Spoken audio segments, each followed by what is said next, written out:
dito. Tapos dito, kita ba? Nakikita ba yung pinagagawa ko? Dito. Tapos dito yung 17. O yan. Tingnan natin kung ano yung lalabas sa tawas Ito, off muna natin kasi wala tayong switch ngayon ulit. Okay, may problema dito sa wala sa transformer ang problema. Dito sa may amplifier. Parang nangamoy.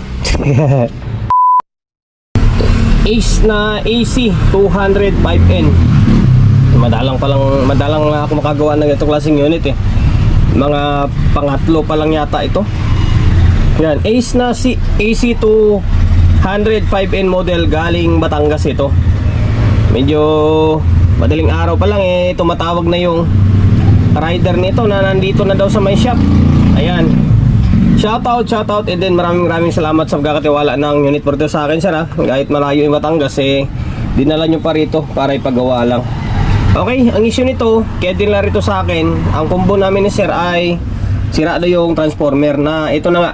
Tinanggal ko na agad yung takip para mas mabilis yung video natin. Ito ay bumungad sa akin Nakangat yung transformer, tapos wala na, baklas na ito. Ito na yan. Baklas na. Ngayon, hindi ko alam kung ano yung history, kung ano ba ang pinakakuan niya. Basta sabi niya lang sa akin, sira yung transformer. Kung paano nasira, hindi ko alam. Basta ang sabi, sira lang yung transformer. Ngayon, ito, ang ginawa ko ay, ito, nag-jump ako dito. Kumbaga, hindi dito tayo gagamit ng switch muna.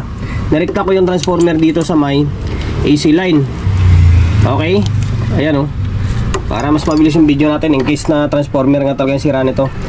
Ngayon, ipa-plug in natin. Pag i-plug in natin kung ano yung mangyari. Ito pag plug in mo nito, kung wala kang switch, automatic, under na dapat yan. Okay? Hindi naman umilaw yung bulb. Ngayon, magsukat tayo ng voltahe. Kung mayroong voltahe, good yung transformer. Kala nga kung wala, open, maring sira nga. Ito, dito, wala nga. Ngayon, hanapin natin kung bakit wala. Off ko muna to. Dito, may switch pa to dito Ay, wala naka-plug Hindi hira Hindi pala naka-plug. Okay, masyado excited. Ulit, take 2. Yan, take 2, wala pa rin. Take 2. Dito, sensya na kayo one man game tayo Ayan, nakalagay ko na siya dito. Wala pa rin wala pa rin. So ngayon, yun na yung sabi ko kanina, may fuse to dito. May fuse to dito. Tingnan natin kung mo pa yung fuse niya or busted na. Ayun, busted nga siya. Ayun busted yung fuse. Ngayon, palitan ko muna tong fuse. Palitan natin. Ano pa ko ng fuse dito. Ito mga fuse natin. Okay. Ayan. Lagay natin is 15 ampere. 15 ampere ang ilalagay natin. Tapos, ilagay siya natin dito. Kamay lang gumagalaw natin kasi yung isang kamay natin nasa GoPro natin. Yan, ulit off natin muna ito para sigurado. Ngayon, yan, nailagay ko na. Tingnan natin kung ano mangyari.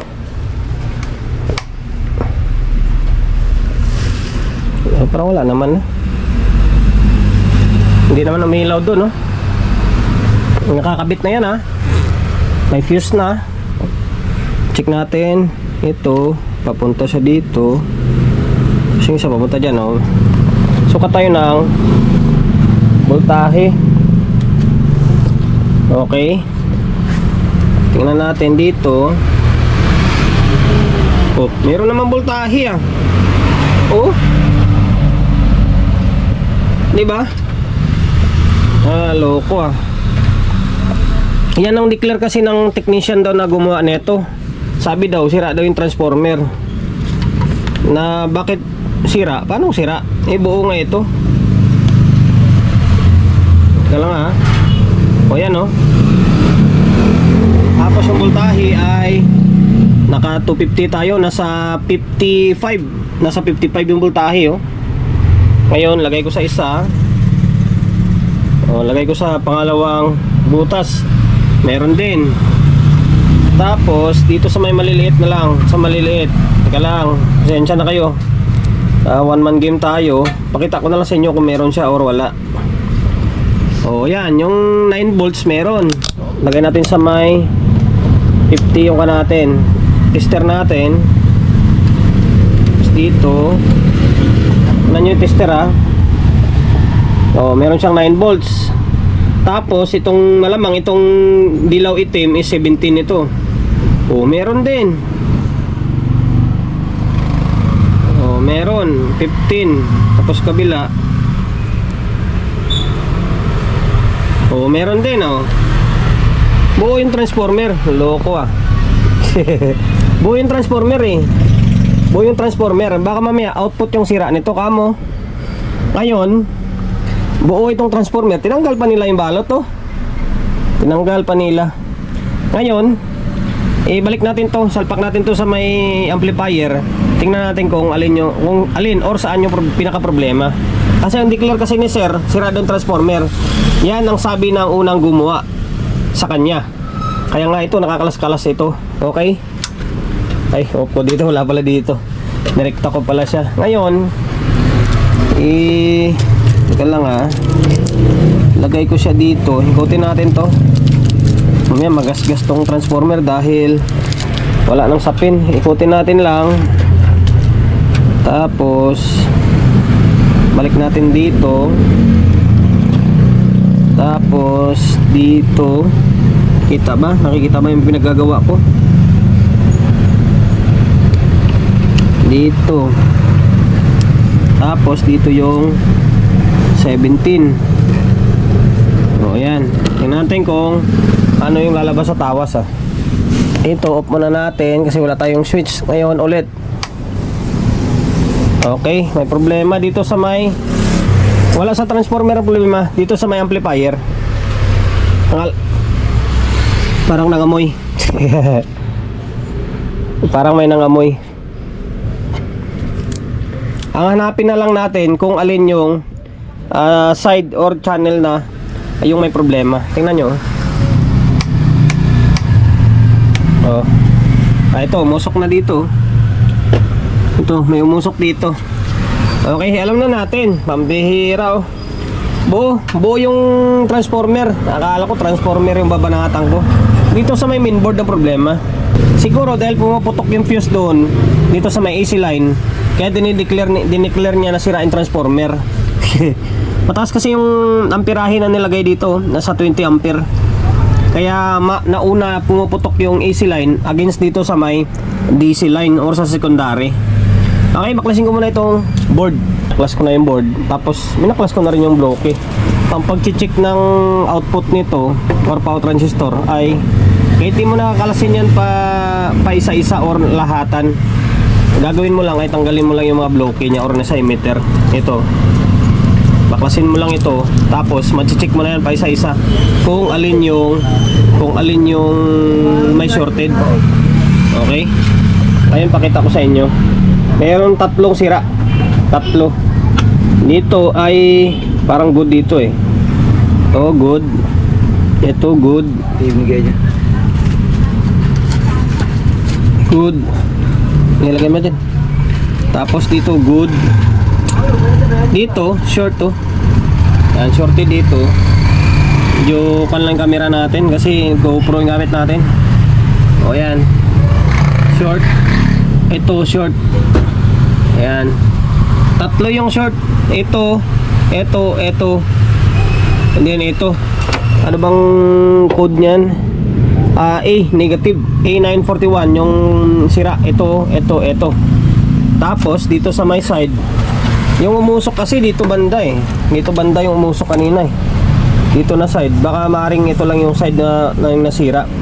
Yung dito, baka hindi naman. Try muna natin baganahin yung kabila lang. Ngayon, saan banda yung driver niyan? Ang tanong, pumunta siya dito. Saan kaya driver nito? Malamang ito siguro na side. Ito siya. Itong side yung kanyang driver. Ito. Tapos yung ito na side is ito naman siya. Ito. Ayan. Ito naman siya. Ngayon, baklasin ko muna yung mga driver dyan, tapos mga maliliit na transistor, para ma-check natin kung ito lang ba yung output or mayroon pa problema rito. Okay? Tabaklas ko na yung mga drive. Ito buo yung 1837 tsaka 4793 ang apat. Tapos itong sa bias niya yung 5551, ay hindi, ay 42 pa lang gamit. Buo ito. Tapos na-check ko na yung mga diode dyan, 4148. Buo. Ibig sabihin, ito lang yung sira, yung output lang. Ngayon, kasi binaklas ko na yan, pakita ko sa inyo na shorted talaga siya. Transformer ka pa. O yan, short to. Short, tapos ito short din. Ito short din ito. Okay, tatlo binunot natin. Pero yung positive side niya, sana ba?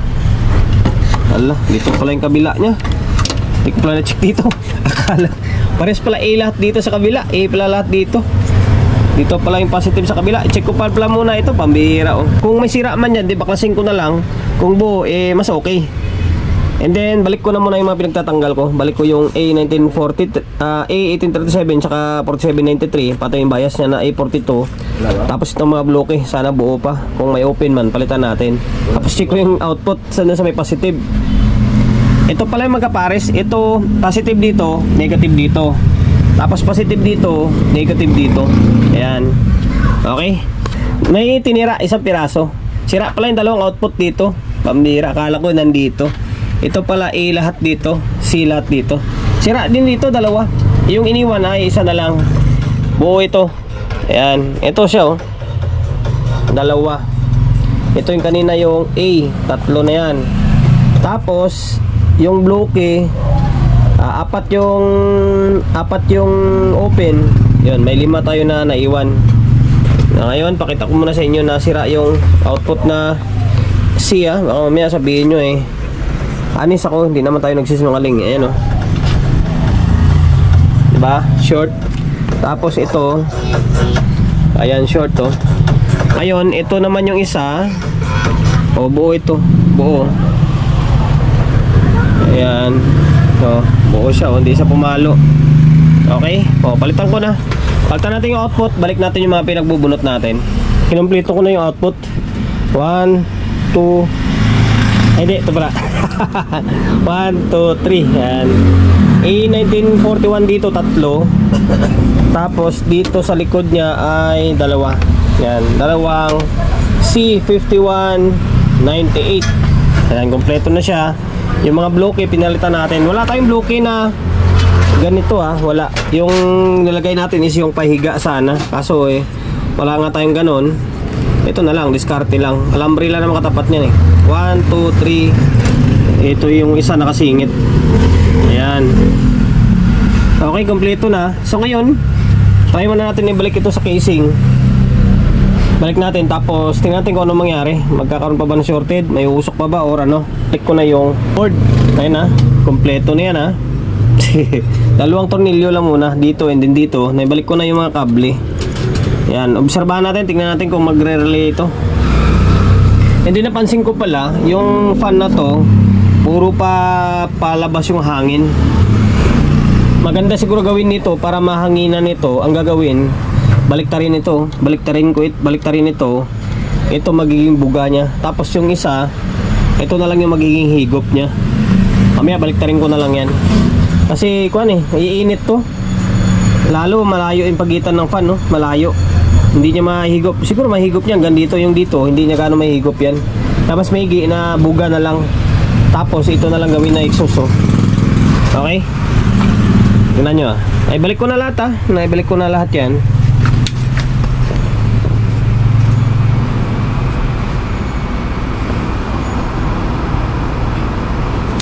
Ayan, nag-relay.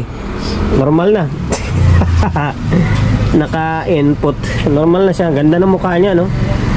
Angas ng mukha. Ngayon, ang gagawin natin ay lagyan natin ng audio ito. Lagyan natin ng audio, testing natin para malaman natin kung magkakatunog siya or hindi. Yan lang.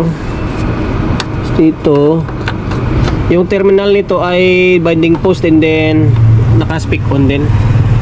Ayan. Okay, may kuan na, may input na, meron ng output na speaker. Itong cellphone natin na isa, full volume natin to. Okay, naka-input auxiliary tayo kasi ito yung kuan nyo, Bluetooth. Dalawa lang pala to, Bluetooth, tapos kuan lang, input lang. Okay, channel A.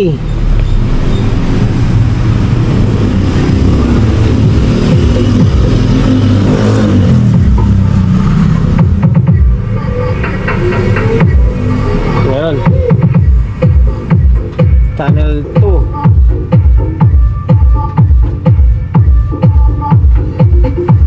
Ano na, may audio na. Hanapin ko lang yung kanya. Ito yung bass. Setting niya medyo madilim kasi naka GoPro tayo. Treble. Tapos ito yung pinaka main pa lang yung music nyo. Wala siyang balance kasi naka individual yung control niya. Naka mono. Ito sa may mic niya. Ulit. Okay. Tapos channel B.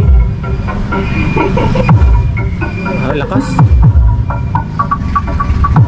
Ang lakas. Hanip, lakas din. Malakas din. Ayan na, working na siya. Solid. Okay. Ngayon, ang gagawin natin, dahil naging normal na to, pinalitan lang natin ha. Ito lang yung mga naging sira nya. Yung blow key and then power transistor lang. And the rest sa may drive nya, wala naman. Medyo mainit nga yung heatsink ko. Kailangan yung fan. Mamaya balik rin natin to. So ngayon, ikuha natin muna to. Palitasin muna natin ito and then ibalot natin ng maayos. Yan o. Kasi labas-labas na yung bituka nya. Balot natin ng maayos to. Tapos ito, baliktarin ko ito. Baliktarin ko yung fan.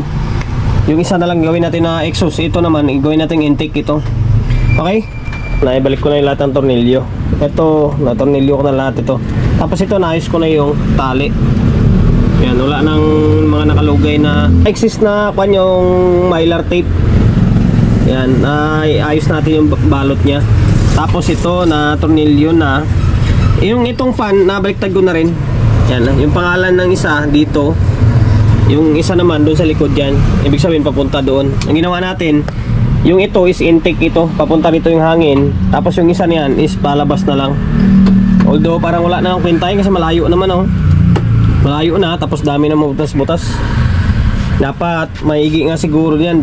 Yung ito, dito na lang siya nilagay oh. Dito tapos patulak siya. Tapos ito yapat yung maghihigop palabas. Ang layo ng fan nya. Tayo, ayan naka 220 na tayo. Ayan naka 220 na. Okay. Bahala ka dyan.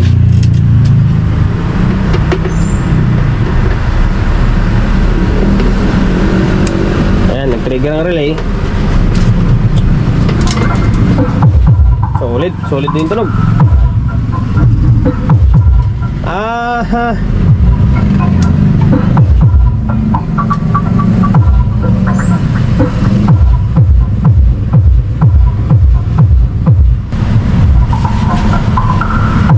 Solid oh.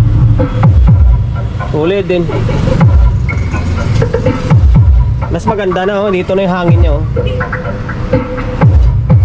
Medyo presko na yung dating ng hangin niya kumpara mo sa kanina. Yung ito ba, medyo presko na yung dating ng heatsink kasi nahanginan siya. Ayun, hanggang dito na lang. Yun lang talaga yung naging sira niya. Buo yung transformer. Mali yung haka-haka ng unang gumawa na transformer yung sira. Akala yung siguro transformer sira kasi nga puputok yung fuse diyan sa may AC line. Hindi niya alam na dito pa yung problema. Okay? Ayun, sir from Batangas. Okay na yung Ace na AC 205N mo na Masasabi bang power amplifier to? Kasi may mga bis and treble. High power integrated amplifier.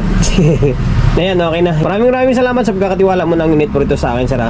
Ayan, sana nakapagbigay idea tayo sa mga kapwa natin technician na medyo bagu-baguhan pa lang. Take note, medyo bagu-baguhan lang ha, sa mga veterano, sa mga master dyan. Tawanan lang nila yung ganitong klaseng content. Kung paano mag-repair ng ganitong klaseng amplifier. Baka mamaya ganito rin yung problema, isipin nyo transformer agad. Hindi. Kita nyo naman kung paano natin tinroubleshoot siya. Ang problema is dito sa may output. Kasi maaari rin kasi yun na aring sira ang transformer kapag puputok yung fuse. Pero kailangan troubleshoot talaga. Ayan, promotion bago tayo magtapos. Siyempre, shop natin, Solid G Electronics Repair Shop along sa Uyo, Quezon City. Number 61 Don Julio Gregorio Street, sa Uyo Road, sa Uyo, Quezon City.